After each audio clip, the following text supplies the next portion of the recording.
Vous croyez que Dieu voit l'année de le commencement jusqu'à la fin? Vous croyez que Dieu est capable de toutes choses? Je vous ai dit, j'ai dit, ceux qui nous ont assistés, le premier jour, le deuxième jour seront absents. Le troisième jour seront encore plus absents. Le quatrième jour, nous allons nous rester seuls. Pourquoi? Parce que la température va commencer à monter dehors. Et ceux qui ne sont pas forts vont céder. Alléluia! Mais ceux qui sont pour le Seigneur iront jusqu'à la fin. Amen, amen. Bien-aimé, le Seigneur est merveilleux. Le Seigneur est merveilleux. Le mal seulement avec le Seigneur, il est toujours fidèle à sa parole. Le Seigneur est toujours fidèle à sa parole. Fidèle à sa parole. Alors, moi je crois que c'est le moment pour nous de ne plus écouter la parole. De ne plus lire la parole, mais de vivre la parole. Amen, amen. Si votre calendrier grégorien vous dit que c'est 2015 et que vous voulez prendre des décisions, comme chaque jour suffit sa peine, la plus bonne décision que nous devons tous prendre ce 31, c'est que nous allons maintenant vivre la parole. C'est différent d'écouter, c'est différent d'apprendre, c'est différent de lire. Vivre, c'est une autre dimension. Amen, amen. C'est-à-dire, vous devenez vous-même la portion de l'écriture. Remarquez très bien à la résurrection de Lazare. Marie avait ces mêmes problèmes. Marthe avait le même problème que nous avons aujourd'hui. Le problème qui te dérange, c'est le problème qui a dérangé Marthe et Marie. Jésus avait dit à Marthe et Marie, si tu crois, tu verras quoi? La gloire de Dieu. C'est ce que Jésus les avait dit avant que Lazare tombe malade. Avant que Lazare meure. Dans ses prédications, il avait dit à Marthe, il avait dit à Marie, si tu crois, tu verras la gloire de Dieu. Maintenant, lorsque Lazare est tombé malade, Marthe a envoyé des messagers vers le Seigneur pour dire au Seigneur, viens, ton ami Lazare est malade. Le Seigneur savait que Lazare devait mourir. Il a laissé Lazare mourir pour accomplir la volonté de Dieu. Amen. Il y a certaines circonstances que le Seigneur a gardé silence. Cela ne veut pas dire qu'il était absent. Il y a certaines choses que tu as vues en 2014 que le Seigneur a gardé silence. Cela ne veut pas dire qu'il ne voyait pas. Non, frère, éloigné de Lazare. Les messagers sont arrivés. Ils ont dit, Seigneur, Lazare est malade. Faites vite pour faire quelque chose. Jésus a refusé. Lazare était au point de mourir. Jésus n'a pas intervenu. Lazare est mort. Jésus n'a pas intervenu. Premier jour, deuxième jour, troisième jour. Lazare dit à Pierre et les autres, Jésus dit à Pierre et les autres, il dit, allons voir Lazare, notre ami. Pierre a dit, Seigneur, tu cours des risques. Appelle-la à Bethsaïda, ils ont tenté de te lapider. Mais repartir là-bas, Seigneur, c'est un crime. C'est pas bon. Jésus le regarde Pierre et dit, notre ami, il n'est pas seulement mon ami, il est l'ami de nous tous. Il dort. Pierre a dit, mais s'il dort, il va se réveiller. Il dit, c'est à cause de vous, je vais vous dire la vérité, il ne dort pas, Lazare est mort. Personne n'a dit à Jésus que Lazare est mort. Les messagers qui sont venus lui parler, ils ont dit que Lazare était pas. Il n'a pas intervenu. Mais dès que Lazare rend l'âme, il est au courant. Il a dit, Lazare est mort. Oh non, on va faire quelque chose pour lui. La Bible dit son ami son ami, il n'a pas intervenu pendant qu'il était malade. À plus forte raison, toi et moi. Est-ce que c'est un refus? Non. Il veut faire éclater la gloire de Dieu. Amen. Il y a un schéma biblique que Dieu a mis en place pour faire éclater la gloire de Dieu. C'est quoi? De faire passer dans des circonstances où les gens doivent se moquer de toi. Alléluia. Par exemple, en Égypte, il a dit à Pharaon, à Moïse, je vous envoie vers Pharaon, mais je dispose un cœur dur à donner à Pharaon pour qu'il vous ne libère pas. Le fait que Pharaon devient plus en plus dur, les jours que vous partirez, c'est ma gloire qui va se faire éclater. Mais qui subit? C'est le peuple. Quand Pharaon amplifie sa colère, c'est le peuple qui subit. En subissant cela, les peuples peuvent dire que Moïse était un faux prophète. En subissant cela, le peuple peut dire où est Dieu? Alors Dieu est là. Son souci, il veut faire éclater quoi? La gloire. Les moqueurs ont commencé à se moquer de Jésus. Quand il est arrivé, il dit allons-y à la tombe de Lazare. Tout le monde n'a pas cru. Ils ont dit s'il était son ami, pourquoi depuis que Lazare est malade, il n'est pas venu? Combien de païens démons qui sont aujourd'hui, qui ne sont pas, qui n'aiment pas la parole, qui n'aiment pas le Seigneur, qui détestent le Seigneur, qui ont plusieurs reprises lapidé le Seigneur avec Saïda.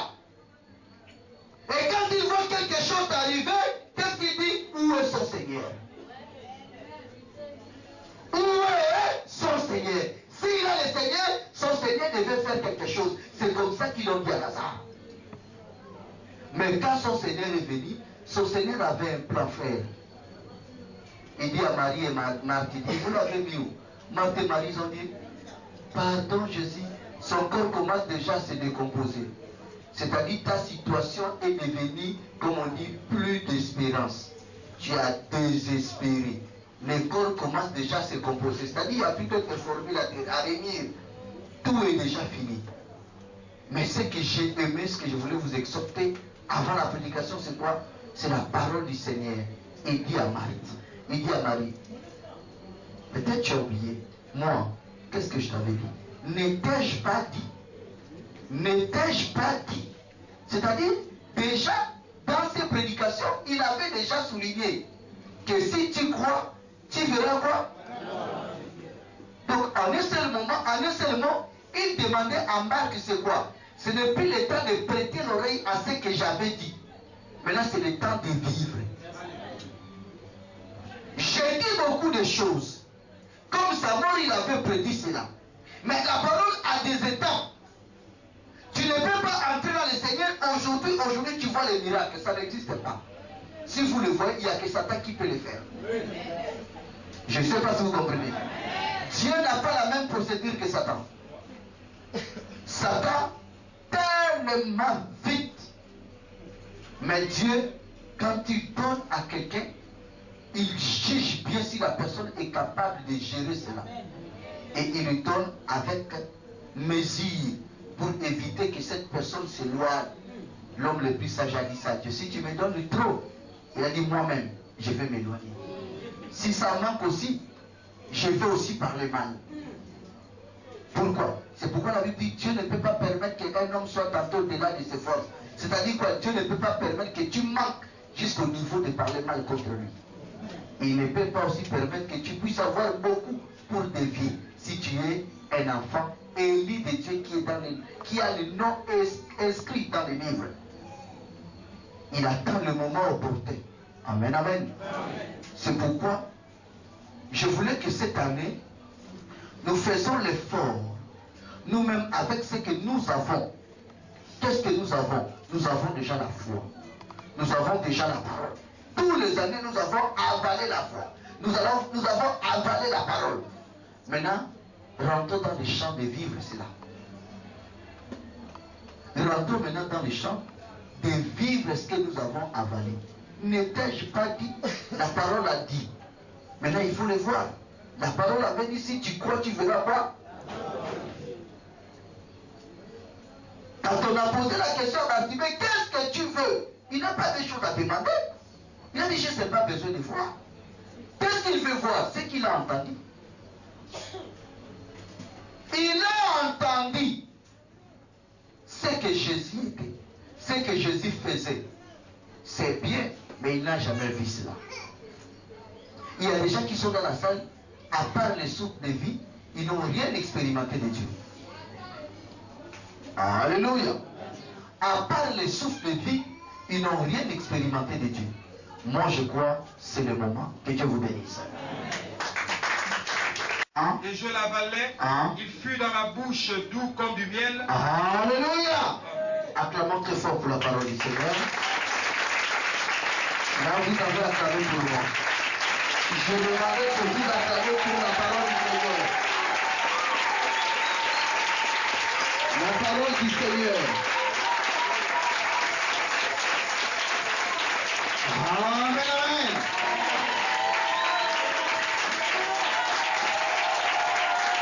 Que Dieu vous bénisse. Veuillez passer, s'il vous plaît. Bien-aimés dans la foi, nous sommes dans un livre qui a l'interdiction formelle de diluer. De peur que vous aurez des problèmes. Pour ceux qui ont l'habitude de prendre du lait, aujourd'hui seront obligés d'avoir un peu d'eau à côté. Parce qu'ils vont avaler vraiment des foufous, des adultes. Et s'ils ne font pas attention, demain ils auront constipation. Amen, amen. Donc faisons l'effort de comprendre ce que dit les Écritures. Nous avons fait la lecture du livre d'Apocalypse. La Bible nous dit, à l'introduction même de ce livre, quand l'ange a reçu la recommandation d'envoyer des lettres aux églises, Apocalypse a 7 églises qui a reçu des lettres. Et les 7 églises, à l'introduction de chaque église, il est dit, écrit à l'ange de l'église d'Éphèse, écrit à l'ange de l'église de Smyrne, écrit à l'ange de l'église de Sardès, écrit à l'ange de l'église de Pergame, écrit à l'ange de l'église de Thyatire, écrit à l'ange de l'église de Philadelphie, écrit à l'ange de l'église de Laodicée. Toujours écrit, écrit, écrit, écrit. Pourquoi? Parce que ce livre nous demande, à nous qui ont reçu cette parole, de ne pas nous éloigner de ce qui est écrit. Si nous faisons nos débats concernant l'Apocalypse, il faut au départ que nous précisons une chose, de ne pas s'écarter de l'Écriture. Puisque si nous commençons à nous écarter de l'Écriture, nous risquerons de faire des erreurs graves. Parce que nous, l'Église, nous avons reçu que les écrits. Alléluia. Alors, ce n'est pas seulement au commencement de chaque lettre où on a dit écrit. Même à l'introduction du livre même d'Apocalypse, on a précisé une chose qui est très capitale. Apocalypse chapitre 1er verset 3. Apocalypse chapitre 1er verset 3.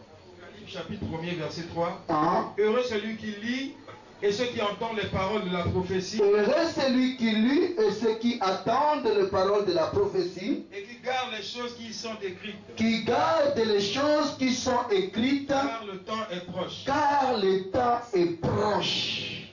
Alléluia. On dit heureux celui qui lit et celui qui garde les choses qui sont comment? Ce n'est pas des choses qu'un prophète se lève un bon matin et commence à donner ses avis. Ce n'est pas des choses que quelqu'un se lève un bon matin et il donne ses avis. Non. La Bible dit de garder seulement ce qui est quoi? Hein? Écrit. Ce qui n'est pas écrit, cela ne vous concerne pas. Ce qui vous concerne, concernant Apocalypse, c'est seulement ce qui est écrit. C'est pourquoi nous, aujourd'hui, nous allons traiter la question d'Apocalypse 10. Et pour mieux traiter cette question, nous devons parler que de ce qui est écrit. Nous ne devons même pas faire erreur de nous éloigner de l'écriture de peur d'introduire notre pensée personnelle. Amen. Alléluia. Amen. En prenant l'écriture que nous avons lue dans Apocalypse 10, frère, quelque chose qui est très capital, que je vais vous signaler, c'est que Apocalypse 10 n'est pas encore accompli. Premier point d'aujourd'hui que vous devez écrire dans votre cahier, premier point, c'est que Apocalypse 10 n'est pas encore. Est-ce que cela est accompli ou cela n'est pas encore accompli? Mais pour ce qui est d'Apocalypse 10, bien-aimé dans la foi, le premier point, pour mieux parler d'Apocalypse 10, lorsque vous êtes en face de quelqu'un, il faut dire à cette personne que cette prophétie de l'Écriture n'est pas encore accomplie. Avant de discuter la première des choses, il faut amener la personne d'abord à croire que Apocalypse 10 n'est pas encore accompli. Alors la personne peut vous poser des questions. Quelles sont les preuves qui prouvent que Apocalypse 10 n'est pas encore accompli? Voilà maintenant les preuves. Première preuve. Remarquez, bien aimé dans la foi. La Bible dit dans Apocalypse 5 que l'agneau a récupéré le livre entre la main de Dieu et que ce livre était scellé de combien de sceaux? 7 sceaux. On a signalé qu'aucun prophète a récupéré le livre et aucun prophète était digne de récupérer. On a signalé qu'aucun ange a récupéré le livre et aucun ange était digne de le récupérer. On a signalé que ceux qui sont sous la terre, en commençant par Adam jusqu'à Zacharie, aucun était digne, étant sous la terre, de récupérer les livres. Seul qui a récupéré les livres, c'est Jésus-Christ. Ces livres étaient scellés de combien de sceaux? 7 sceaux. Première chose qui prouve que Apocalypse 10 n'est pas accompli, parce que Jésus lui-même a commencé à ouvrir chaque sceau du livre. Il a ouvert du premier au 6e sceau. Je ne sais pas si vous comprenez. Il a ouvert du premier au 6e sceau. Ici, le temps de l'église est déjà passé. Il y avait un livre qui était scellé de combien de sceaux? 7 sceaux. Jésus a commencé à ouvrir sceau par sceau. Il ouvre le premier sceau, n'est-ce pas?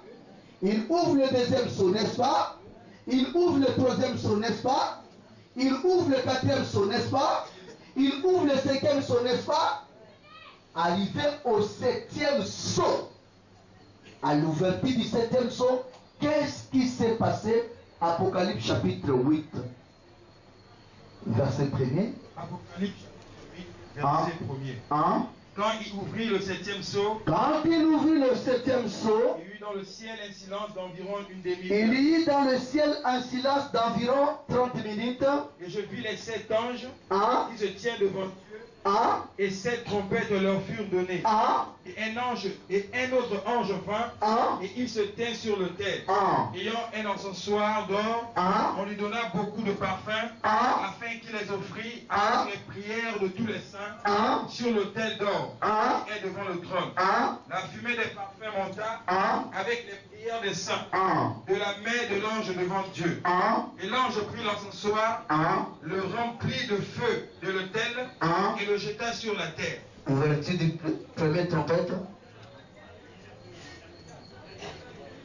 Verset 6. Oui.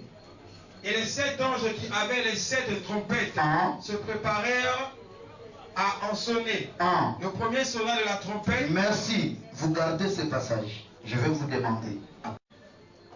Puisqu'on a déjà ouvert 6 premiers sceaux, ils sont au 7e sceau, c'est-à-dire final, dernier sceau. C'est-à-dire, le dernier sceau, le 7e sceau, c'est l'accomplissement. Il n'y a plus rien. Il n'y a plus rien. C'est l'accomplissement. puisque les 6 sceaux sont déjà comment? Ouverts. Ils sont à l'ouverture du 7e sceau. Dès qu'on ouvre le 7e sceau, au lieu que nous attendons un message au 7e sceau, voilà, la Bible dit, il y a eu 7 anges qui se tiennent devant la face de Dieu et qu'on a donné à ces 7 anges combien de trompettes? 7 trompettes. Arrivé au 7e sceau, dès que cela est ouvert, on donne combien de trompettes? À qui? Aux 7 anges. Maintenant, voilà comment ça commence. Le premier ange sonna la trompette. Le second ange sonna la trompette. Troisième ange sonna la trompette. Quatrième sonnant. Cinquième sonnant. Sixième a sonné. Septième ange. C'est-à-dire la dernière trompette. C'est ce qui fait même Apocalypse 10. Pourquoi? Prenons Apocalypse 10, verset 7. Écoutez ce que dit la Bible. Apocalypse chapitre 10, verset 7. Mais qu'au jour de la voix du 7e ange. Mais qu'au jour de la voix du 7e ange. Quand il sonnerait de la trompette. Quand le 7e ange sonnerait de la trompette. Le mystère de Dieu s'accomplirait. Le mystère de Dieu s'accomplirait. Première preuve qui prouve que Apocalypse 10 n'est pas encore accompli, c'est que Apocalypse 10 se trouve même au 7e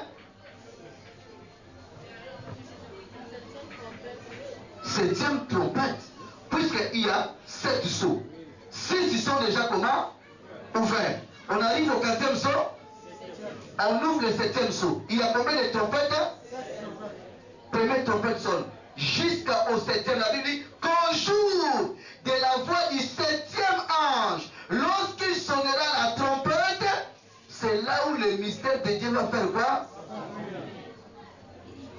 Alors frère, je veux que nous soyons comme des petits enfants et que même nos mamans qui sont dans la salle puissent comprendre. Maman Marie, Dieu avait un livre scellé, fermé, de 7 sceaux, hermétiquement fermé, qu'aucun homme, aucun prophète pouvait prendre et ouvrir. Mais la Bible dit Jésus vient comme un agneau, il récupère les livres. Il a les livres en main. Il commence à ouvrir les sceaux. Quand il ouvre le premier sceau, il y a eu un trouble sur la terre. Les événements qui accompagnent l'ouverture du premier sceau sont dans la Bible. Il ouvre le deuxième sceau. Les événements sont dans la Bible. Il ouvre le troisième sceau. Les événements sont dans la Bible. Il ouvre le 4e jusqu'au 6e. Puisque le livre n'a que 7 sceaux. C'est dans ces livres que se trouvent tous les mystères. Maintenant, on a déjà dépouillé 6 sceaux qui sont 6 grands mystères. On arrive au 7e qui veut dire accomplissement de tout ce qui est du livre. Maintenant, quand on ouvre le 7e sceau, on nous dit voilà cet ange qui apparaît, qui se tient toujours devant la face de Dieu, et on remet à ces 7 anges 7 trompettes. Chaque ange commence à sonner la trompette. Là, Apocalypse 10 n'est pas encore signalé. Premier ange, il sonne la trompette. Deuxième ange, troisième, quatrième, cinquième. On arrive au 6e. Après 6e, c'est le dernier ange. Dernier ange qui va sonner la trompette. 17e sceau.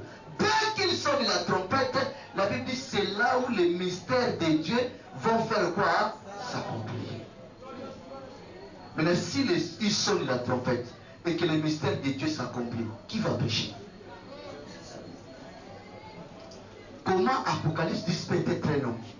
Du moment où on dit qu'au jour de la voix du 7e ange, 7e ange n'est pas au début, il est au 7e sceau et au 7e trompette. Alors l'église s'arrête seulement au 4e. Je ne sais pas si vous comprenez. Ça, c'est le premier point qui prouve déjà que le 7e sceau n'est pas encore accompli. Deuxième preuve qui prouve que le 7e sceau n'est pas accompli, c'est que la Bible dit on a remis les trompettes aux 7 anges qui se tiennent devant la face de qui? Précision. On a remis les 7 trompettes aux 7 anges qui se tiennent devant la face de qui? C'est différent des anges que vous voyez aux églises. écrit à l'ange de l'église ceci, écrit à l'ange de l'église ceci. Non. Les 7 anges qui se tiennent, on vous dit bien, on a remis les trompettes aux 7 anges qui se tiennent devant la face de qui? Comment cet ange peut être Kabou Philippe? Comment cet ange peut être Branham? Comment cet ange peut être un homme? On vous dit qu'on a remis les trompettes aux 7 anges qui se tiennent devant la face de Dieu. C'est un preuve déjà qui prouve déjà que Apocalypse 10 n'est pas accompli parce que les anges qui ont pris les trompettes ne sont pas des anges terrestres, mais sont des anges quoi? Célestes. Et ce qui amplifie que ce n'est pas les anges terrestres, c'est parce que quand ils ont pris les trompettes, ils ont commencé à sonner les trompettes. C'est sa troisième preuve. Chaque son de la trompette que l'ange a émis annonçait quelque chose. Frère, lis maintenant ce que la Bible dit. Vous allez écouter vous-même. Troisième preuve, vous allez écouter vous-même. Les sons de chaque trompette. Verset 7. Hein? Le premier sonna de la trompette. Le premier sonna de la trompette. Il y a eu de la grêle et du feu mêlé. Il y eut de la grêle et du feu. Mêlés de sang. Mêlés de sang. Qui furent jetés sur la terre. Qui furent jetés sur la terre. Et le tiers de la terre fut brûlé. Vous avez déjà vu cet événement ici? Je vous pose la question. Vous avez déjà vu le tiers de la terre brûlé par un feu de sang? Et toute herbe verte fut brûlée. Vous avez déjà vu cet événement? Oui. Le second ange sonna de la trompette. Là, nous sommes au deuxième ange qui sonne quoi? Oui. Et quelque chose comme une grande montagne embrasée par le feu fut jeté dans la mer. Et le tiers de la mer devint du sang. Vous avez déjà vu cet événement? Ce n'est pas les trompettes de message, mais ce sont des trompettes de jugement. Il ne faut pas faire de la confusion. Quand quelqu'un dit que les 7 sons, l'Apocalypse 10, c'est un homme parce qu'il a vu mot trompette, il ne faut pas faire la confusion entre trompette de message et trompette de jugement. Il y a trompette de jugement et trompette comme message. Ici, nous sommes dans trompette de message, de jugement plutôt. Il sonne la trompette, la Bible dit la mer prend un goût de sang. Verset 9. Et le tiers des créatures qui étaient dans la mer et qui avaient vie mourut. Vous avez déjà vu le tiers des baleines mourir? Vous avez déjà retrouvé dans des plages de requins morts un tiers de requins? Ok, vous pouvez prendre le troisième ange. Le troisième ange sonna de la trompette et il tomba du ciel une grande étoile ardente comme un flambeau et elle tomba sur le tiers des fleuves et sur les sources des eaux. Le nom de cette étoile est absinthe et le tiers des eaux fut changé en absinthe et beaucoup d'hommes moururent par les eaux. Vous avez déjà vu cet événement? Quatrième ange. Le quatrième ange sonna de la trompette et le tiers du soleil fut frappé et le tiers de la lune et le tiers des étoiles afin que le tiers en fût obscurci. Vous avez déjà vu cet événement? Passez au cinquième trompette. Verset chapitre 9. Le cinquième ange sonna de la trompette et je vis une étoile qui était tombée du ciel sur la terre. La clé du puits de l'abîme lui fut donnée.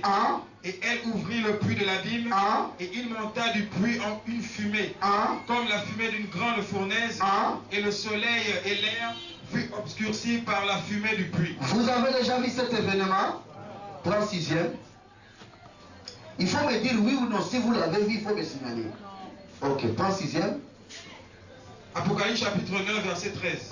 Le sixième ange sonna de la trompette. Le sixième ange sonna de la trompette. Et j'entendis une voix venant des 4 cornes. Et j'entendis une voix venant des 4 cornes. De l'autel d'or qui est devant Dieu. Et disant au sixième ange qui avait la trompette. Délie les 4 anges qui sont liés sur le grand fleuve d'Euphrate. Et les 4 anges qui étaient prêts pour l'heure, le jour, le mois et l'année, furent déliés afin qu'ils tuassent le tiers des hommes. Le nombre des cavaliers. Vous avez déjà vu cet événement? Prends maintenant le septième. Apocalypse 10, verset 7. Apocalypse chapitre 10, verset 7. Hein? Mais qu'au jour de la voix du septième ange. Voilà. On dit au jour, nous sommes dans Apocalypse 10. Au jour de la voix de qui? Du septième ange. Hein? Quand il sonnerait de la trompette. Quand il sonnerait de la trompette. Le mystère de Dieu s'accomplirait. Ah. Avant que le septième ange sonne la trompette, il faut que le premier sonne. Il faut que le deuxième sonne. Il faut que le troisième sonne. Il faut que le quatrième sonne. Il faut que le cinquième et le sixième. Alors si le premier et le deuxième, troisième jusqu'au sixième ont déjà sonné, les événements que nous avons lus devaient déjà voir les jours. Alléluia. Alors si ces événements n'ont pas encore vu les jours, en un seul mot, Apocalypse 10 n'est pas encore. Est-ce que vous avez compris? Amen. La confusion, c'est quoi? C'est le mot trompette qui fait en sorte que beaucoup tombent dans l'erreur. Parce qu'ils savent que la trompette représente le message. Et quand ils attendent trompette, et qu'on dit septième ange, ils font la confusion avec la Odyssée. Ils disent directement, le septième ange, dès qu'il va sonner la trompette, ah voilà, tout le mystère de Dieu va s'accomplir. C'est comme ça, il dit septième ange, c'est Branham. Lorsqu'il prêche le mystère de Dieu, voilà, il a tout accompli. C'est l'erreur tellement grave. Je ne sais pas si vous comprenez. Une écriture peut avoir toutes les applications, mais vous n'êtes pas obligé de le faire sortir de son contexte pour le placer quelque part là où Dieu ne l'a pas placé. Je vous donne l'exemple d'une écriture, Osée chapitre 11, verset 1er. Nous allons suivre cette écriture, Osée 11, 1er. Osée chapitre 11, verset 1er. Verset 1er. Hein? Quand Israël était jeune, je l'aimais. Je l'aimais. Et j'appelais mon fils hors d'Égypte. D'Égypte. Merci. Ce n'est pas moi qui dis, c'est Dieu. Il dit quand Israël était comment? Il faisait quoi? Oh non. Je change de message. C'est trop dur. Non, je change. Non, ça se voit. Quand mon fils était comment? Je faisais quoi? Ce fils-là, c'est qui? Il dit, il a appelé Israël hors de quoi? C'est une prophétie, n'est-ce pas? Sortie de la bouche d'un prophète au nom de qui? Prends maintenant Matthieu chapitre 2, verset 15. Matthieu chapitre 2, Hein? au verset 15. Et il resta jusqu'à la mort d'Hérode, Hein? afin que s'accomplisse ce que le Seigneur Hein? avait annoncé par le prophète. Hein? J'ai appelé mon fils hors d'Égypte. Hein? Alors Hérode, voyant qu'il avait été joué par les mages, se mit dans une grande colère. Afin qu'il s'accomplisse ce que le Seigneur avait annoncé par le prophète. Le Seigneur avait annoncé par le prophète quoi?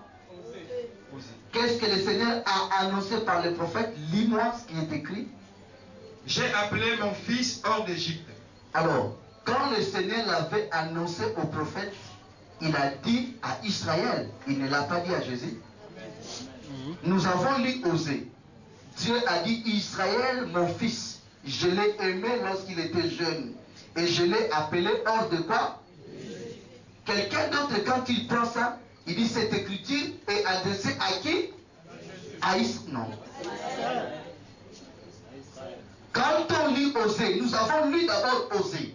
Quand tu prends Osée, tu le regardes tel que Osée l'a dit, ça s'accomplit à quel peuple? Israël, mon fils. Je l'aimais quand il était jeune. Et je l'ai appelé hors de quoi? Mais quand Jésus est né et qu'il descend en Égypte, on prend cette écriture de l'Osée, on dit non, ce n'est pas Israël, c'était Jésus-Christ. Alors, un théologien, il peut l'attribuer à Israël. Pourquoi? Parce que Exode 4,22 va les tromper. Exode chapitre 4,22. Exode chapitre 4. Hein? Au verset 22. Hein? Tu diras à Pharaon, Hein? ainsi parle l'Éternel. Hein? Israël est mon fils. Israël est mon fils. Hein? Je te dis, laisse aller mon fils pour qu'il le serve. Si tu refuses de... Israël est mon fils, mon premier. Il demande à Pharaon de laisser aller Israël hors de où? De l'Égypte. Quand tu regardes Osée, tu regardes Exode là, c'est pareil. Mon premier-né, mon fils, laisse-le aller hors de l'Égypte. Quand tu regardes Osée, tu dis directement, il s'adresse à Israël. Mais cette écriture n'a rien à voir avec Israël. Ça s'accomplit à qui? De même aussi, dans les prophéties comme Apocalypse 10, nous devons faire tellement attention. Première attention, j'ai dit, cette écriture n'est pas encore là. Deuxièmement, deuxième point, Branham n'est pas Apocalypse 10.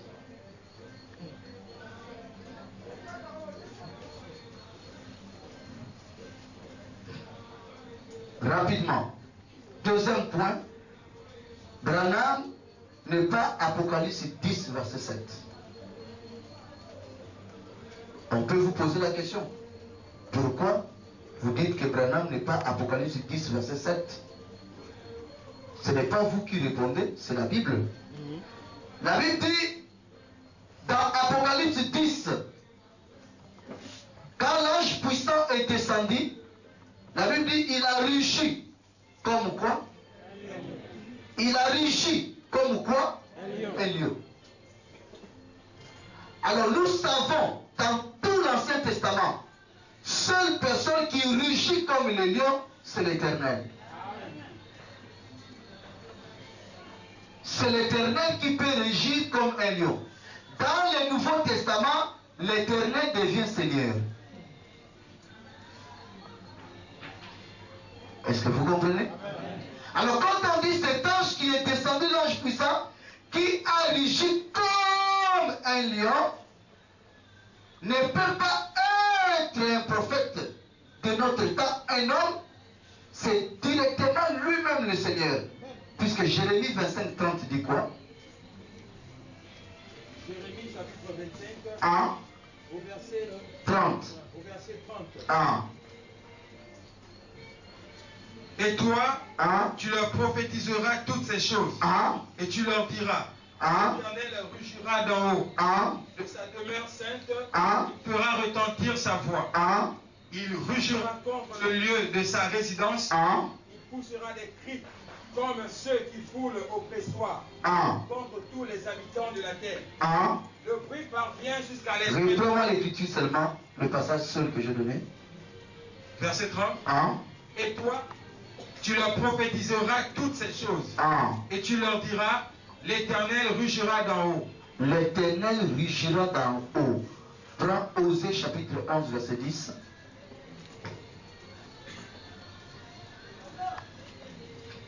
Osée chapitre 11. Verset 10. Rapidement, on n'a pas assez de temps. Tout le monde est triste. Osée chapitre 11, verset 10. Ils suivront l'Éternel qui rugira comme un lion. Ils suivront l'Éternel qui rugira comme qui? Un lion. Premier point, j'ai dit, quand on dit que cet ange a rugi comme le lion, ça ne peut pas être déjà un homme comme toi et moi. Parce que seul dans l'Ancienne Alliance, il y a seulement l'Éternel qui a rugi comme le lion. Et cet Éternel, dans le Nouveau Testament, c'est le Seigneur Jésus-Christ lui-même. Deuxième point qui prouve que Apocalypse 10 n'est pas Branham, qui est très capital, c'est que la Bible dit que cet ange a juré quelque part. Apocalypse 10. Apocalypse chapitre 10. Il a juré.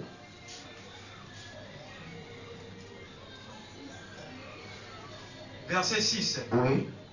Et jura par celui qui vit au siècle des siècles. Il jura par celui qui vit au siècle des siècles. Qui a créé le ciel et les choses qui y sont. A créé le ciel et les choses qui sont. La terre et les choses qui y sont. La terre et les choses qui sont. Et la mer et les choses qui y sont. Alléluia. Il jura par celui qui vit au siècle des siècles, il jura. Vous êtes d'accord avec moi que la Bible a interdit formellement à un homme de faire quoi? Seul qui a l'autorisation de jurer, c'est Dieu. Et il jure par lui-même. Alléluia. Mais nous voyons un ange puissant qui descend. Il commence à faire quoi? À jurer. Je ne sais pas si vous comprenez. Quelqu'un qui est en train de jurer, en connaissant que l'Écriture interdit de jurer, frère, cet ange-là n'est pas n'importe quel ange. Directement, nous prenons Daniel 12, verset 7. Daniel chapitre 12, verset 7. Daniel chapitre 12. 1. Verset 7. Au verset 7. 1. Et j'entendis l'homme vêtu de lin 1. qui se tenait au-dessus des eaux du fleuve. Il se leva vers les cieux, sa main droite et sa main gauche.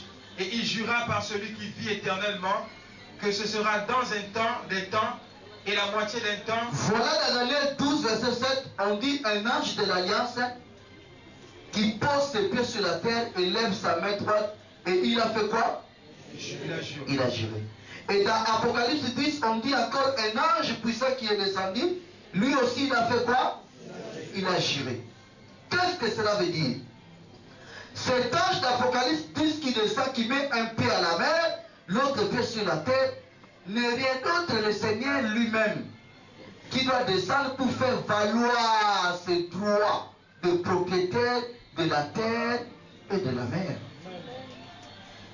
La terre et la mer, à quelqu'un qui est comme propriétaire, c'est Dieu. Et il va descendre comme un ange de l'Alliance. Pour faire quoi? Pour faire valoir ces droits que la terre et la mer l'appartiennent. Alors, remarquez pour confirmer tout ce que nous avons dit, remarquez dans Malachie chapitre 3, verset 1er jusqu'au verset 2. Malachie 3, verset 1er. Malachie chapitre 3, verset 1er. verset 1er. 1. Voici, j'enverrai mon messager. Voici, j'enverrai mon messager. Il préparera le chemin devant moi. Il préparera le chemin devant moi. Et soudain, entrera dans son temple. Entrera dans son temple. Le Seigneur que vous cherchez. Le Seigneur que vous cherchez. Et le messager de l'Alliance. Et le messager de l'Alliance. Que vous désirez. Voici, il vient. Alléluia. Reprends l'écriture pour que l'Église écoute attentivement. Voici, j'enverrai mon messager. Premièrement, j'envoie qui? Mon messager. Oui, descend. Il préparera le chemin devant moi. Le messager va faire quoi? Préparer quoi? Le chemin. Devant qui? Devant lui. Après? Et soudain, entrera dans son temple. Après le messager préparer le chemin, soudain, il va entrer dans le temple. Le Seigneur, le Seigneur que vous cherchez. Et le messager de l'Alliance. Et le messager de quoi? De l'Alliance. Il faut que le messager de l'Alliance et le Seigneur puissent faire leur entrer où? Dans le temple. On a précisé dans le temple. Alors, si vous prenez Malachie 3, verset 1er à verset 2, et vous lisez maintenant le livre de Matthieu 11, verset 10, vous allez comprendre clairement Apocalypse. Matthieu 11, verset 10. Matthieu chapitre 11, 10e verset. 1. Car c'est celui dont il est écrit, voici, j'envoie mon messager devant ta face. C'est Jean-Baptiste qui est l'image de Malachie 3. Voici, j'envoie mon messager devant ta face. Pour préparer ton chemin devant toi. Pour préparer ton chemin devant toi. Je vous le dis en vérité. Non, c'est pas fini. Il y a une partie qui manque. Nous n'avons pas le temps, c'est le 31. Il y a une partie qui manque. Laquelle? Les gens sont bêtes. On n'en voulait même pas la Bible. Vous voulez qu'on fasse un peu les choses? Ça c'est trop lourd, hein? Dis-nous la vérité, c'est trop lourd. Hein? Sois vraiment véridique, ce que nous disons, tout ce que nous disons là. C'est bon? Ok. Nous avons lu Malachie 3, verset 1er jusqu'au verset 2. Nous avons lu Matthieu 11, verset 10. Qu'est-ce qui manque? Le messager de l'Alliance. Pardon? Le messager de l'Alliance. Réponds Malachie, on n'a pas le temps. Malachie chapitre 3, verset 1er. Voici j'enverrai mon messager. Voici j'enverrai mon messager. Il préparera le chemin devant moi. Il préparera le chemin devant moi. Et soudain entrera dans son temple. Et soudain entrera dans son temple. Le Seigneur que vous cherchez. Le Seigneur que vous cherchez. Et le messager de l'alliance. Merci. Retournez dans Matthieu 11 verset 10. Matthieu chapitre 11 verset 10. Car c'est celui dont il est écrit. Car c'est celui dont il est écrit. Voici. J'envoie mon messager devant toi. Pour préparer ton chemin. Devant toi. Je vous le dis en vérité. Qu'est-ce qui manque?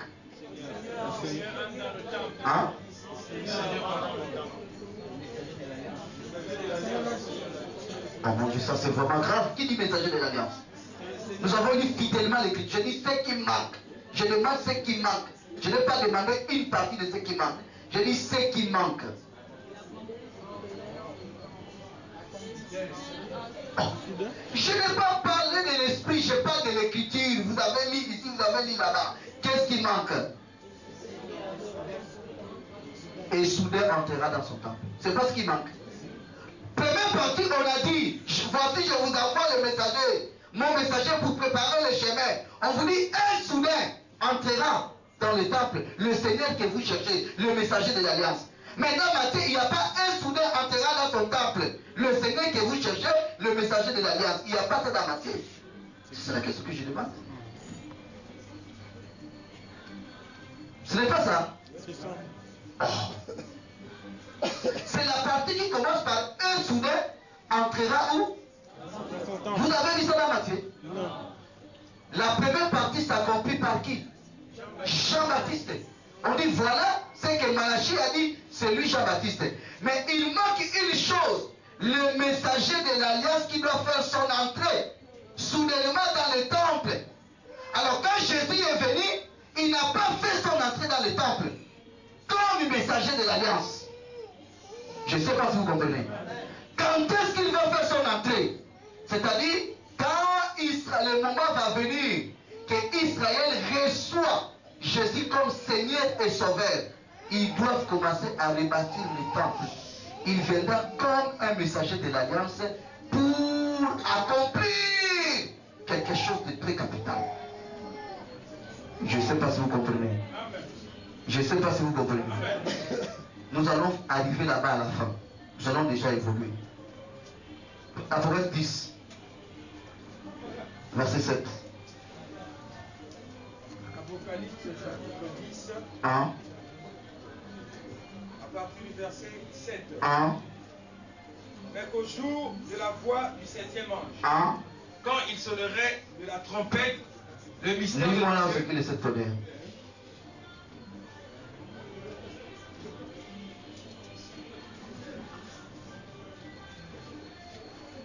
C'est là où tu es là. Oui. Tu changes la page. Et quand les sept tonnerres eurent fait entendre leur voix, quand les sept tonnerres eurent fait entendre leur voix, j'allais écrire, et j'ai entendu du ciel une voix qui disait, celle ce qu'on dit les sept tonnerres, et ne l'écris pas. Amen, amen. La première des choses, ce qui concerne les sept tonnerres, on a dit de ne pas faire quoi? Alors quand on interdit de l'écrire, il n'y a pas un message. Je ne sais pas si vous comprenez. Le commencement d'Apocalypse, on dit, nous devons garder ce qui est quoi? Mais Jean voulait écrire la voix de cette tonnerre. On a dit quoi? Ok. Maintenant va, descend. Verset 5.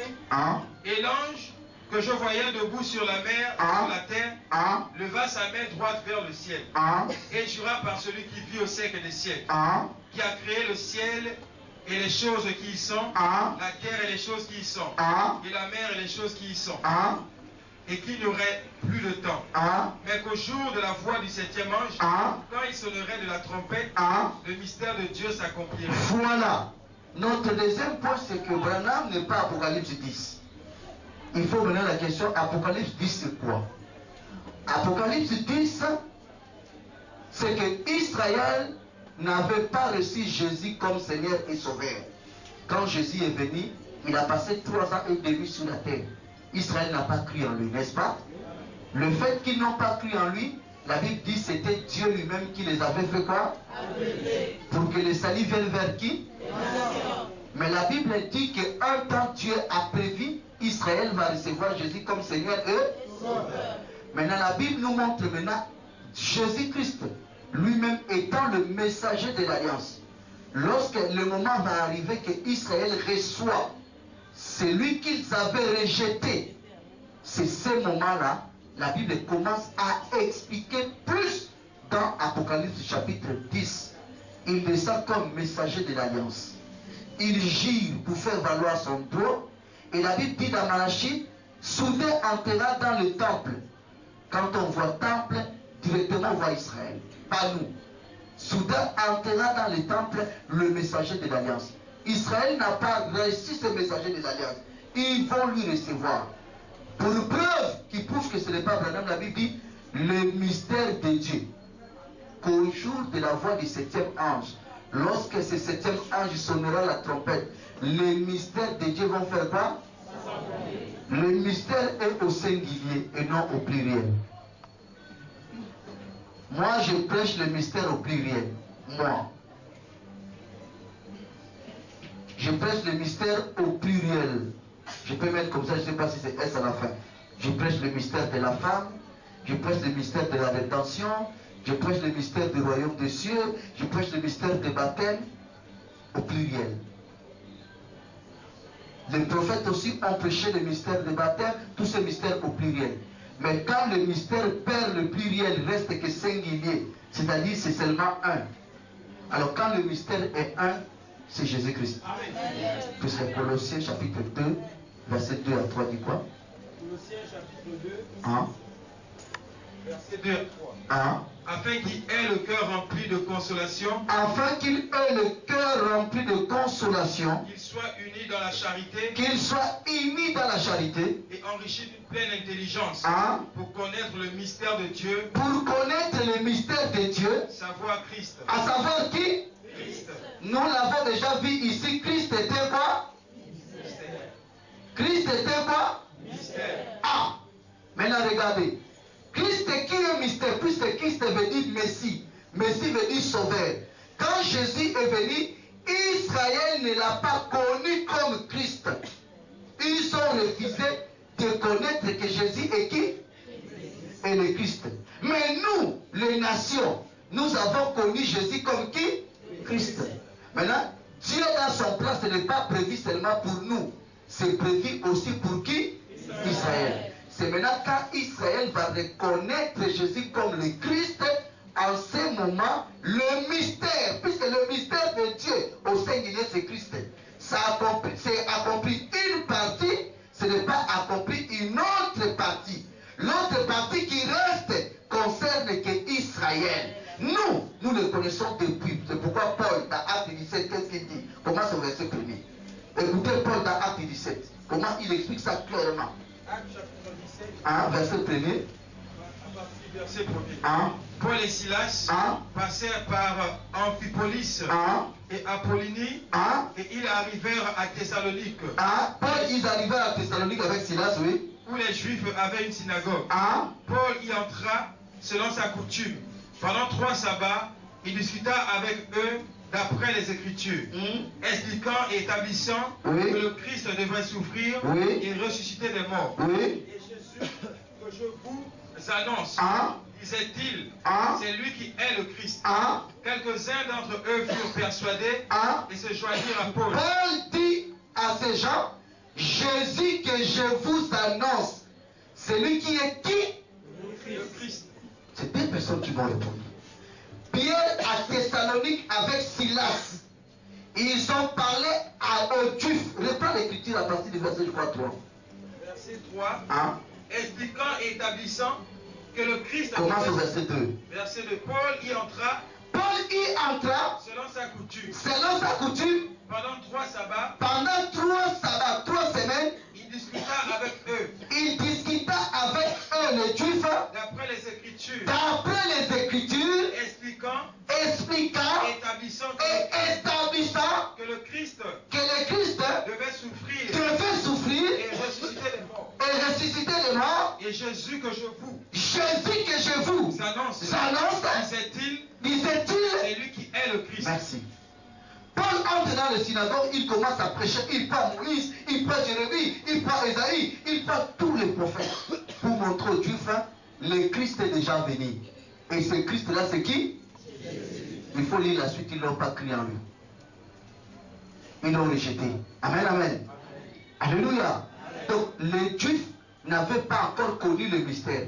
Nous avons déjà connu le mystère. Apocalypse 10 ne s'agit pas de l'église pour que ça soit Branham. Puisqu'on dit les mystères au singulier vont s'accomplir, ça ne peut pas être l'église parce que nous connaissons déjà les mystères. Nous savons que les mystères au singulier, c'est Jésus qui est le Christ. Mais Israël ne l'a pas encore connu. Israël ne connaît pas le mystère. Je peux prendre l'avion aujourd'hui, je descends en Israël. Je prends tous les prophètes. Je prends tous les prophètes, tous les écritures. Tu peux manipuler comment ils vont te lapider. Après, il faut te rejoindre africain. Ils vont te lapider. Pourquoi? Parce que ce n'est pas le moment. C'est dans ce que dit Apocalypse 10, le moment va venir où les mystères de Dieu vont s'accomplir au singulier. Comme une fois cela a été accompli pour nous. C'est pourquoi la Bible dit, ces mystères vont s'accomplir comme Dieu a dit à ses serviteurs qui... ce qui vient amplifier pour prouver c'est Israël. La Bible dit, comme Dieu a dit à ses serviteurs les prophètes. Partout vous regardez dans l'Apocalypse écrit, les serviteurs prophètes, c'est Israël.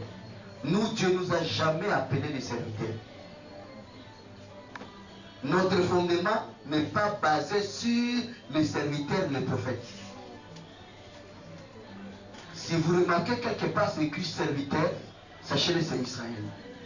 Nous, soit c'est les saints, nous, soit c'est l'épouse, mais pas les serviteurs prophètes. La Bible dit, ce qui va s'accomplir, c'est le mystère de Dieu, comme Dieu avait annoncé cela aux serviteurs, les prophètes. C'est-à-dire quoi? Israël peut croire à Jésus comme Christ à travers ses prophètes. C'est pourquoi la Bible dit dans Apocalypse 11, Élie et Moïse vont faire quoi? Venir. Élie et Moïse vont venir comme qui? Comme les serviteurs prophètes d'Israël pour prêcher à Israël les mystères de Christ qu'ils ont rejetés. C'est pourquoi la Bible dit qu'au jour de la voix du 7e ange, quand est-ce que les 7e anges sonne la trompette? Quand les messagers d'Israël sont passés, Élie et Moïse, Apocalypse 11, verset 15. Apocalypse 11, 15. Voilà maintenant, Élie et Moïse sont passés. Voilà maintenant. Oui. Le 7e ange sonna de la Le 7e ange sonna de la trompette. Et eut dans le ciel de fortes voix qui disaient. Ce n'est pas Branham. Il y eut dans le ciel de fortes voix qui disaient. Le royaume du monde est remis à notre Seigneur. Mais si la voix, quand le 7e ange sonne la trompette, c'est fini. Le livre est fini. Le royaume est remis à Dieu. Mais si le royaume est remis à Dieu, ce qui vient après, c'est le jugement et la rétribution. Mais prenez même mon 1965. Le royaume n'est pas encore remis au Père. Israël n'a pas répondu Jésus comme Seigneur et Sauveur. Mais on vous dit à la voix du 7e ange, le mystère au singulier. C'est-à-dire c'est Israël qui reconnaît Jésus comme Christ. C'est pourquoi dans l'Apocalypse 11, au verset 1er, c'est Élie et Moïse qui descendent, qui prêchent à Israël Christ. Dès qu'ils écoutent Christ, voilà maintenant verset 15 d'Apocalypse 11, la Bible dit le 7e ange sonne la trompette, le royaume est remis à qui? Est remis à notre Seigneur, à son Christ. Descend. Et il régnera au siècle des siècles. Il régnera au siècle des siècles. Et les 24 veillards qui étaient assis devant Dieu sur leur trône se prosternèrent sur leur face et y adorèrent Dieu en disant nous te rendons grâce, Seigneur Dieu Tout-Puissant, qui est, qui était, de ce que tu as saisi ta grande puissance, pris possession de ton règne. Les nations se sont irritées et ta colère est venue. Et le temps est venu de juger les morts. Voilà, toujours nous sommes au 7e trompette. Le temps est venu de faire quoi? De juger les morts. Oh, mes frères, si la voix du 7e saut, ou c'est pas le 7e trompette, ou Apocalypse dit c'est Branham, donc nous sommes au temps de juger les morts. La Bible dit le royaume est remis à Dieu. c'est maintenant le temps de juger quoi? Les morts. Et de donner la définir l'écriture. De juger les morts, de récompenser tes serviteurs, les prophètes, les saints et ceux qui craignent. Vous voyez la différence? De récompenser tes serviteurs, les prophètes. Ici, nous sommes à Israël. Et puis qui? Les saints. Et ceux qui craignent ton nom. Toujours nous. Oui. Les petits et les grands. Et de détruire ceux qui détruisent la terre. Mais c'est l'enfer maintenant qui commence. C'est le temps de détruire ceux qui détruisent quoi? La terre. Alléluia. Voilà, bien aimé dans la foi, ce que Apocalypse 10 représente aujourd'hui pour nous. Amen, amen. Nous avons parlé de fêtes pendant 3 jours. Et nous avons dit, au dernier jour, nous allons vous permettre d'avoir un calendrier. Voilà ce que nous allons faire. Pour tous qui n'ont pas compris Apocalypse 10, voilà ce qui vous reste à comprendre le peu. Je ne sais pas si vous ratez encore ça, là c'est fini pour vous.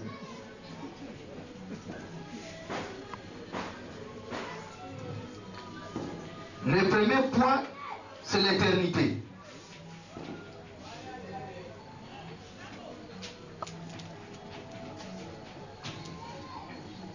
Deuxième point, nous mettons seulement de Adam jusqu'à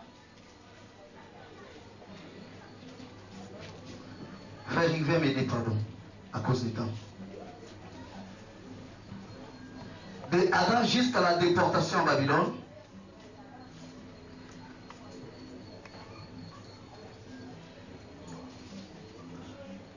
Oui, à cause du temps. De Adam jusqu'à la déportation en Babylone. Deuxième point.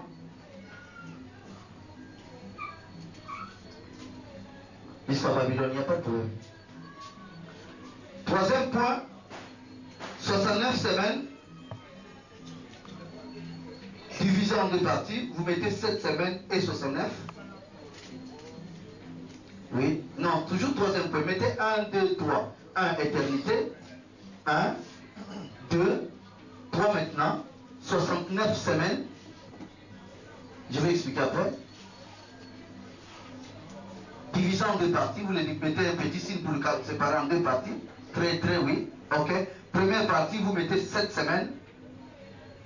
Deuxième partie, vous mettez 69 semaines.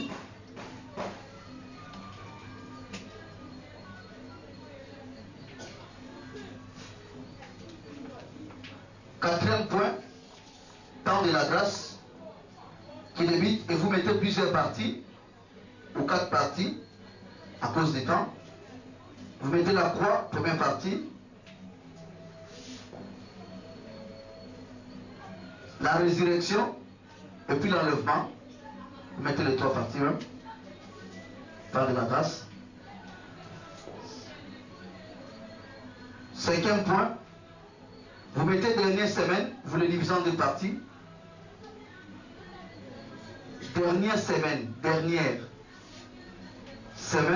divisez ça en 2 parties. Vous mettez première moitié et deuxième moitié.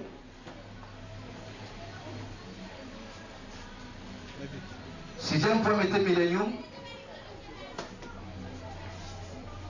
Sixième point, millénium. Septième point, jugement dernier. Jugement dernier. Huitième point, nouvelle terre, nouveaux cieux. Huitième point, nouvelle terre et nouveaux cieux. Nouveau ciel, plutôt, mettons ça comme ça. Nouvelle terre et nouveau ciel. Et puis huitième point, éternité. Neuvième plutôt. Éternité.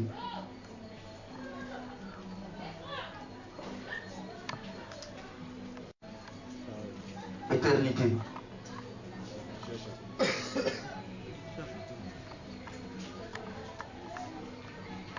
Toute la Bible est là, dans ce que vous voyez, les 9 points là. Éternité, c'est bon. Maintenant, je peux expliquer, si vous avez fini, je vais expliquer rapidement. Je vous avais promis vous donner un calendrier.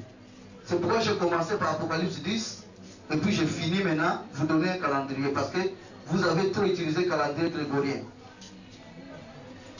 Je vais vous donner ce calendrier. Toute la Bible est là. Nous avons synthétisé à 9 points. Toute la Bible. Toute la Bible est là. La Bible est là 9 points. Toute la Bible. Genèse, Apocalypse est là. Il me reste seulement d'expliquer ça dans quelques minutes, vous allez comprendre.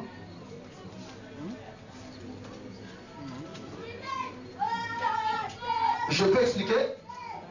Ok, nous commençons. Premier point, nous avons marqué quoi? L'éternité. L'éternité, c'est ce qui existait avant les temps. Les temps a commencé lorsque Dieu a commencé à créer.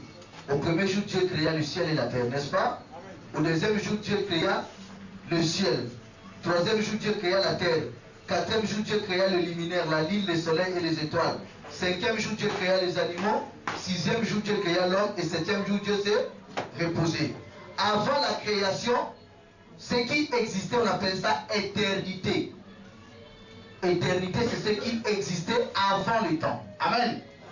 Alors, deuxième point maintenant, j'ai mis Adam. Quand j'ai mis Adam, c'est-à-dire depuis Adam, en passant par Abraham jusqu'à la déportation de Babylone. Quand j'ai mis Babylone, c'est quand Israël, Dieu l'a conduit à Babylone. Amen.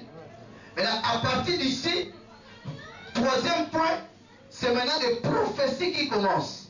Des grandes lignes prophétiques. Pour comprendre les 69 semaines, nous allons prendre Daniel chapitre 9, verset 24. Daniel chapitre 9. Verset 24. Verset 24. Hein? 70 semaines ont été fixées. 70 semaines ont été fixées sur ton peuple. Chez ton peuple. Et sur ta ville sainte. Sur ta ville sainte. Pour faire cesser les transgressions. Et mettre fin au péché. Pour expier l'iniquité. Et amener la justice éternelle. Pour sceller la vision et le prophète. Et pour oindre le saint des saints. Sache-le donc. Et comprends. Depuis le moment où la parole a annoncé que Jérusalem sera rebâtie jusqu'à loin au conducteur, il y a 7 semaines, dans 62 semaines, les places et les fossés seront rétablis, mais en 2 temps fâcheux. Après les 62 semaines, un oint sera retranché et il n'aura pas de successeur. Amen, amen. Après les 62 semaines, un oint sera quoi? Bon, je vais vous expliquer maintenant. Quand je dis 60, on met 62, vous allez dire où se trouve 62? C'est 7 moins 9 ici. Ça fait combien? C'est ça, non? 7 moins 9 fait combien? Maintenant, je vous explique. Quand Israël est arrivé à Babylone, Daniel a eu la vision, on dit à Daniel, hein? Reprends l'écriture, ce que vous avez lu, le verset 24. Tout le monde écoute ce que Dieu dit à Daniel. Verset 24. 70 semaines ont été fixées sur ton peuple. 70 semaines ont été fixées pour Israël. Sur ton peuple et sur ta ville sainte. 70 semaines fixées sur ton peuple, c'est-à-dire Israël, et sur Jérusalem. Oui. Et sur ta ville sainte, pour faire cesser les transgressions. Pour faire cesser le péché, Dieu accorde combien de semaines? 70 semaines, oui. Les transgressions et mettre fin au péché. Mettre fin au péché, oui. Pour expier l'iniquité. Pour expier l'iniquité. Et amener la justice éternelle. Alléluia. Maintenant, 62 semaines là, ce n'est pas compté comme ça. Une semaine ici représente une année sabbatique. Une année sabbatique égale 7 ans. Sabbat, c'est après 7 jours, n'est-ce pas? Il y a aussi des années sabbatiques. Année sabbatique, ça dit quoi? Une fête que le peuple avait l'habitude de célébrer 7 ans après, c'est-à-dire l'année sabbatique. Alors, quand on dit semaine, directement, on voit les années sabbatiques. Est-ce que vous comprenez? Donc, Dieu a fixé 70 semaines, c'est-à-dire 70 années sabbatiques. Je ne sais pas si vous comprenez. Alors, une année sabbatique fait combien d'années? 7 ans. Donc, les temps là, si vous multipliez, vous allez trouver de Babylone à la naissance de Jésus-Christ fait 7 ans. Je ne sais pas si vous comprenez. Depuis que Daniel a eu la vision, jusqu'à la naissance de Jésus-Christ, n'est rien d'autre. 69 semaines, qui veut dire 69 années sabbatiques, multipliées par combien? Par 7. Jésus est venu. Pour cesser le péché. Mais vous remarquez que Dieu au commencement avait dit, il donne combien de semaines? 70.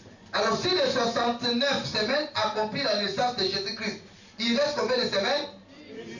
Une semaine qu'on a mis à côté, n'est-ce pas? Alors une semaine égale une année sabbatique, n'est-ce pas? Alors nous avons dit une année sabbatique fait combien? 7 ans. 7 ans. 7 ans divisé par 2 fait combien? 3 ans et demi. Donc une semaine là ou une année sabbatique qui reste, Jésus va prendre cela en 2 parties.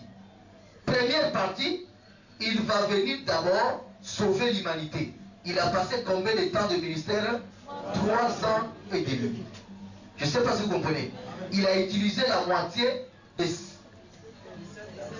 7 ans. Il lui reste combien encore? 3 ans et demi qu'il va utiliser, j'ai mis ici, dernière semaine. Première moitié était déjà utilisée ici. Il reste à utiliser combien? Deuxième moitié dans Apocalypse 11 pour Israël. Je ne sais pas si vous comprenez. Là, c'est trop fort.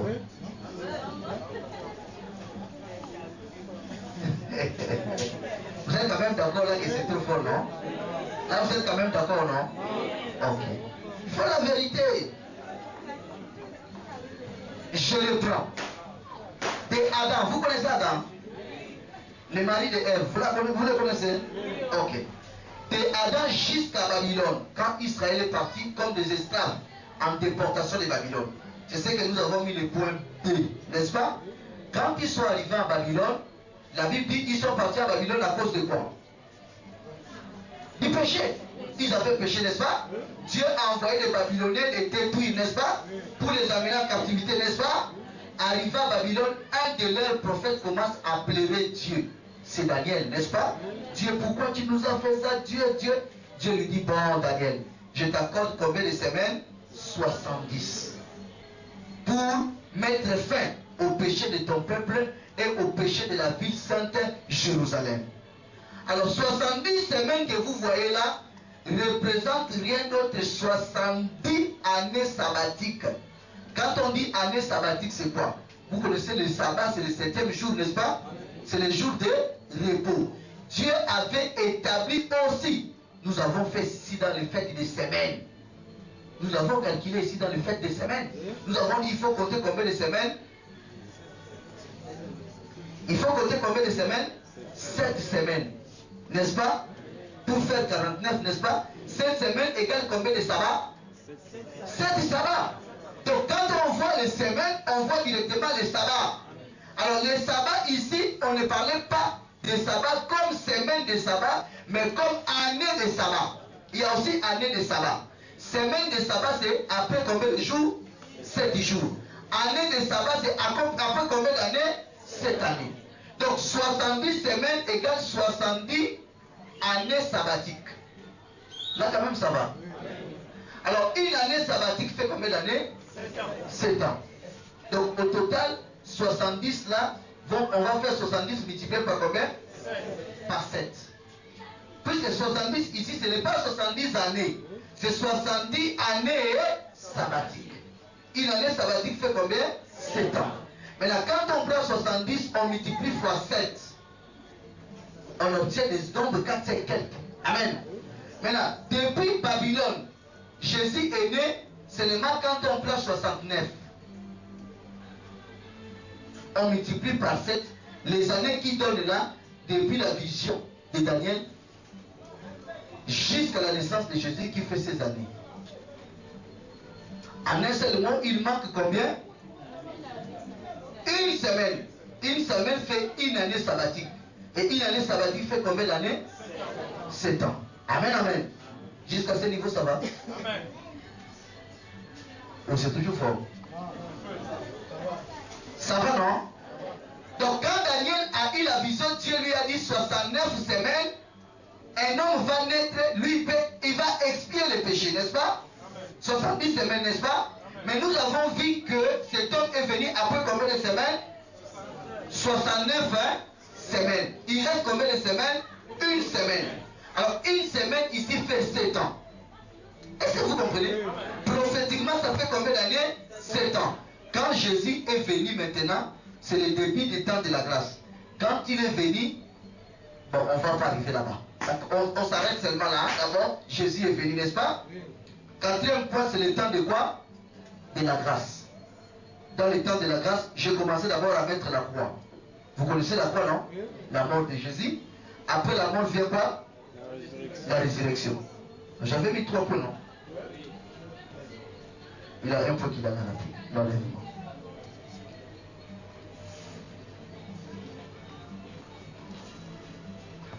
Bon, la grâce a combien de points? Toi, combien de grands points? 3.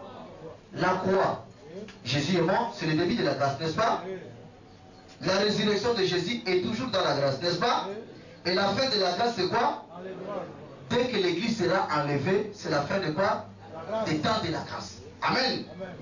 Dès que le temps de la grâce finit, ce qui vient après là, c'est quoi? Il y avait une semaine restante, n'est-ce pas? Et nous avons dit une semaine fait combien? C'est pourquoi j'ai mis 2 moitiés, pour vous permettre à comprendre. 7 ans divisé par 2 fait combien? Première moitié, ça fait combien? 3 ans et demi. Deuxième moitié fait combien? 3 ans. Alors, première moitié était déjà accomplie. Comment?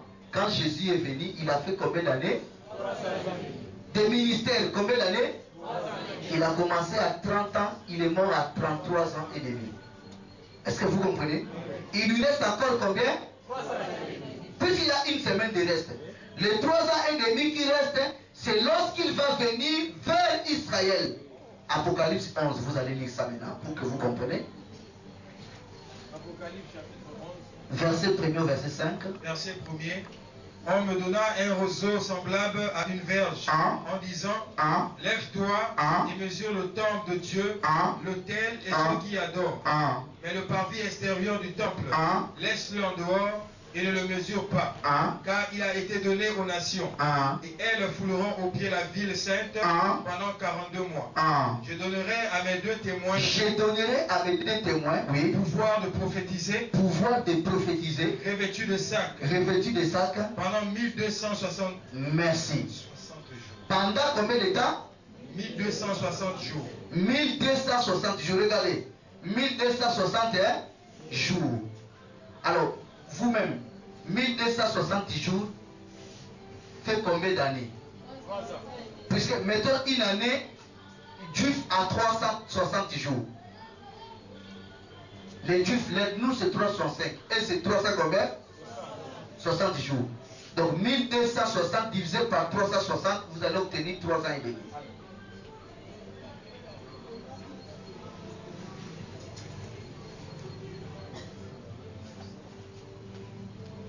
Est-ce que vous avez compris? Amen. Non, vous n'avez pas compris. Oh. Faites 1260 divisé par 360. 1260, vous savez pourquoi on divise par 360? Vous savez pourquoi on divise par 360?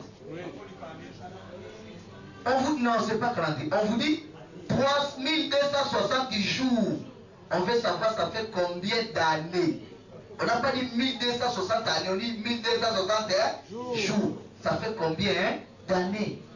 C'est pourquoi on divise par 360, parce qu'une année a 360 jours. Une année 360. Deuxième année 360. Troisième année 360. Donc 1260 peut faire seulement 3 ans et demi. Amen. 42 mois. Vous avez eu ça là-bas 42 mois. Bon, simplement un mois fait combien? Un mois fait combien de jours? Hein? Non, allons sur base d'Israël, 30 jours, n'est-ce pas? 10 mois fait combien? 300 jours.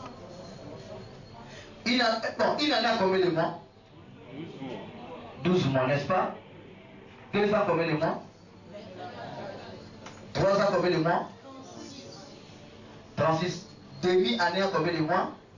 6. Plus 36 fait combien? 48.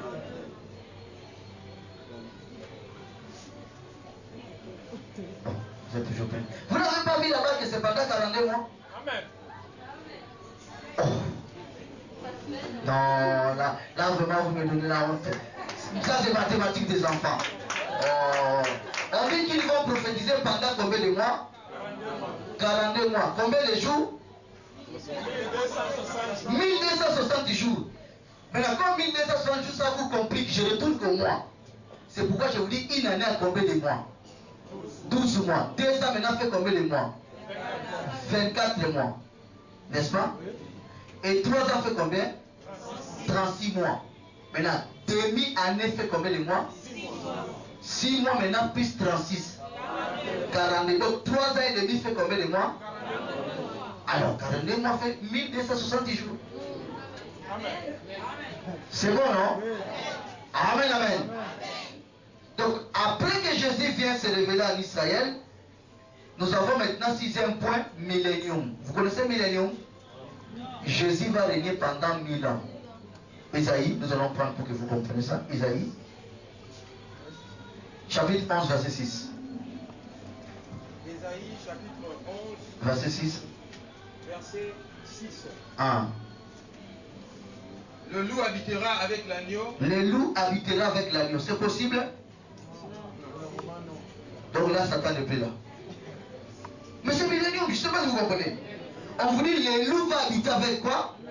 Mais le loup mange que l'agneau tous les jours. Mais ils vont habiter ensemble. Oui. Et la panthère se couchera avec le chevreau. Ah. Le veau, le lionceau et le bétail qu'on engraisse seront ensemble. Ah. Et un petit enfant les conduira. Ah. La vache et l'ours auront un même pâturage. La vache et l'ours, ils vont manger ensemble. Leurs petits, un même gîte. Je ne parle pas des chats et des chiens, des rats du Gabon. Hein. Là, ça c'est un problème de la paix du pays. Ça n'a rien à voir avec les lions. Ici, les rats et les chats se sont négociés, c'est leur problème de la paix. Donc il ne faut pas rentrer dans ça. Moi, je parle des milléniums. Ok. Parce que vous, en sortant là, vous allez trouver les rats bien en train de manger dans une même poubelle avec les chats. Vous allez dire, oh, c'est millénium. Pardon, j'ai souci bien. Ça, c'est un problème. Le pays, c'est un pays de dialogue. Donc, les rats et les chats ont opté aussi pour dialoguer. Donc, je ne parle pas des milléniums. Retournons dans Isaïe. Ah. Et le lion, comme le bœuf, mangera de la paille. Ah. Le nourrisson se battra sur l'ombre de la vipère. Ah. Et l'enfant sévré mettra sa main dans la caverne du basilic. Et il ne sera ni tort ni dommage sur toute ma montagne sainte. En un seul mot, le mal sera opté. Même les animaux, la manière que vous voyez, ils vivent comme dans la jungle, il ne sera plus. Pourquoi? Parce que Satan sera lié pendant 1000 ans. Est-ce que vous comprenez? Le 1000 ans où Dieu lie Satan, il n'y aura plus le mal sur la terre. On appelle ça quoi? Millénium.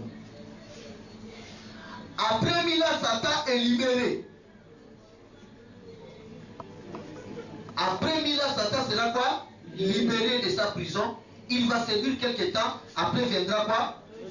Le jugement dernier. Après le jugement dernier, Dieu va faire descendre Dieu va créer une nouvelle terre et un nouveau ciel.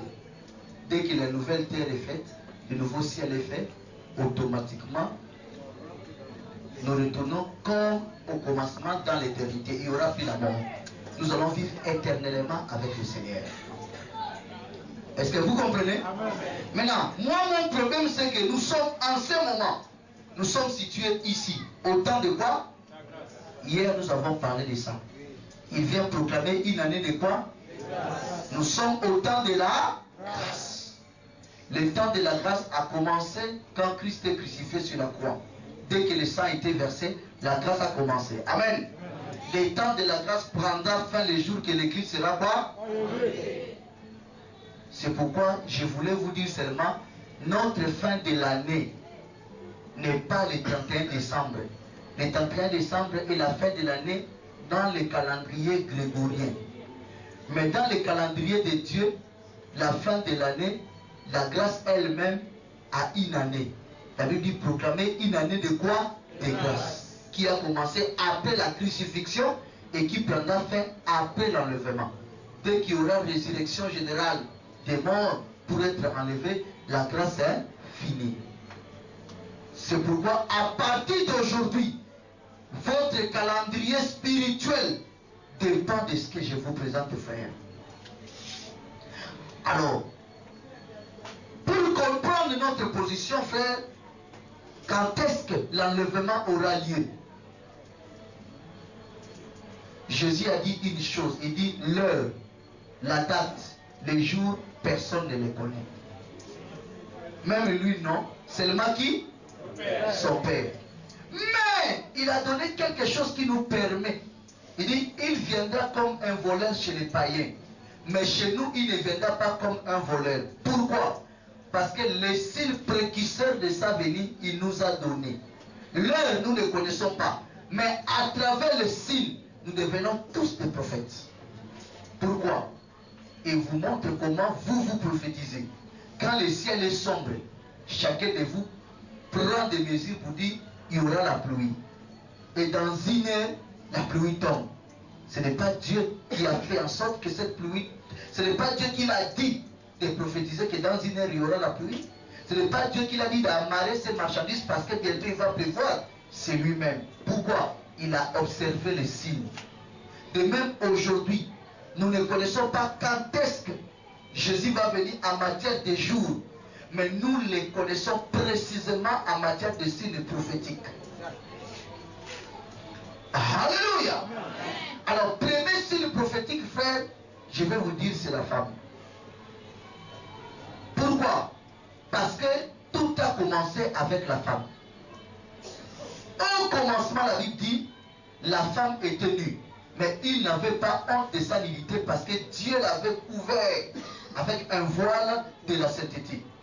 Mais à la fin du temps, frère, elle doit retourner dans sa position initiale. Elle doit être nue, n'ayant pas aussi honte de sa nudité. Remarquez aujourd'hui comment les femmes s'habillent. C'est déjà un signal fort des temps que nous vivons. Alléluia. Hormis cela, frère, premier signe qui montre l'exode d'Israël, Dieu avait dit au prophète Abraham, il dit, l'iniquité des Amoréens doit arriver à son comble. C'est-à-dire, le temps de la grâce, quand Dieu l'accorde, au lieu que le péché diminue, le péché va faire quoi? Augmenter. Parce que le temps de la grâce, ce calendrier-là que je vous donne, frère, existait déjà, mais sous une autre forme. Parce que vous allez dire, ah, bonne année pour nous, c'est le 31 décembre, c'est la fin de l'année. Si vous dites ça, vous êtes que dans le calendrier grégorien, du pape Grégoire. Mais si vous voulez connaître le calendrier de Dieu, sachez que la grâce elle-même a une année. La grâce a un début, la grâce a une fin. Comme dans Ésaïe 61, on a dit une année de quoi? De grâce. Mais le signe pour montrer la fin de l'année de grâce, regardez Noé. La Bible dit, Dieu a dit à Noé, entre dans l'arche. Noé, il entre déjà dans l'arche. Parce que dès que Noé entre dans l'arche, la Bible dit, normalement, c'était le jugement qui devait venir. Mais qu'est-ce qui s'est passé? La Bible dit, Noé est resté 7 jours dans l'arche sans qu'il puisse avoir la pluie. Dieu a fermé l'arche sans pluie. Comment expliquer? Noé a la chaleur. À l'intérieur, il n'y a pas la pluie. Pourquoi? Frère, c'est un temps que Pierre a expliqué. Le temps de la patience. Le temps de l'excédent. Que Dieu accorde au peuple pour que certains puissent faire quoi? Se repentir. Mais à notre grande surprise, c'est même le temps où l'iniquité fait quoi? Augmente. Christ est mort pour donner la grâce et le pardon à l'humanité.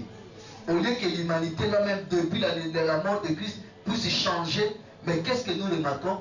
L'humanité devient de plus en plus incrédule. De plus en plus mauvais. Donc le péché, quand le péché commence à se croître, commence à s'élever, à atteindre sa maturité, frère, c'est un signe qui prouve même que le temps de la grâce dure à ça. Alors, aujourd'hui, si vous êtes des observateurs, vous allez voir ce qui va passer cette nuit. Je ne sais pas si vous comprenez. Vous allez voir ce qui va se passer cette nuit. Ce qui va se passer la nuit de 2015. Ce qui va se passer la nuit de 2017. Et ce qui s'est passé la nuit de 1970. vous allez remarquer qu'il y a quand même une différence. Ce n'est pas aujourd'hui que bonne année existe. Depuis 1960, bonne année existe. Depuis 1940, bonne année existe. Depuis le 20e siècle, que l'État a adopté ce calendrier grégorien. Le calendrier grégorien existe depuis le 15e siècle chez l'État catholique. Mais pour que ça devienne calendrier civil, c'est depuis le 20e siècle. Alors, bien aimé dans la foi, quand on fêtait bonne année en 1918, ce n'est pas comme aujourd'hui. C'est pourquoi cette nuit, vous allez connaître votre état par rapport à votre vie, par rapport à votre manière de marcher. Alléluia! Amen. C'est pourquoi moi je vous souhaite déjà bonne fête. Répondez-moi quand même. Vous n'êtes pas gentil. Vous n'êtes pas gentil. Bonne fête. Oh. Les serviteurs de Dieu vous souhaitent bonne fête, vous refusez. Je vous souhaite bonne fête. Oh mon Dieu. À l'honneur de qui? Mais à l'honneur de Saint-Sylvestre. Amen, amen. Est-ce qu'à partir d'aujourd'hui, vous allez commencer à utiliser le calendrier de la grâce? Est-ce qu'à partir d'aujourd'hui, vous allez commencer à utiliser ce calendrier de la grâce? Quand est-ce que la grâce a commencé? Et ça prendra fin quand? Dès qu'il y a résurrection, frère, pour l'enlèvement, la grâce se prend. Alors je vous dis, c'est des choses. Jean-Baptiste a dit bientôt. Jean lui-même dans Apocalypse dit des choses qui vont arriver bientôt. Mais je vous dis, les choses deviennent de plus en plus proches. Ce n'est pas l'heure de blaguer. C'est pourquoi cette année qui commence, frère, c'est l'année de vivre la parole de Dieu. Plus entendre, mais commencer à faire quoi? À vivre. Si nous voulons traverser, je ne vous empêche pas d'avoir dans vos maisons vos calendriers. Ce n'est pas interdit. Ce n'est pas interdit d'avoir vos calendriers à la maison. Mais, si vous l'avez, vous devez avoir aussi pour Dieu. Si vous avez des habits naturels, vous devez aussi avoir les habits spirituels. Si vous avez à manger aujourd'hui ou demain, mangez. Mais vous devez aussi avoir une provision quoi? Spirituelle. Il y a la nourriture de la chair, demain mangez le riz, mangez tout ce que vous voulez comme d'habitude. Mais venez aussi demain profiter, mangez aussi la nourriture de Dieu. C'est pourquoi je vous invite demain, puisque nous avons fini les fêtes, nous avons fini Apocalypse 10. Demain maintenant, nous allons parler d'un message très capital. La place encore du social dans l'évangélisation, dans le message du temps de la fin. Comment nous allons marcher? Jésus arrive. Nous n'allons plus construire. Jésus arrive. Nous n'allons plus faire des enfants. Jésus arrive. Nous n'allons plus nous marier. Jésus arrive. Nous devons souffrir. Jésus arrive. Nous devons rester malades. C'est demain que vous allez comprendre ces choses.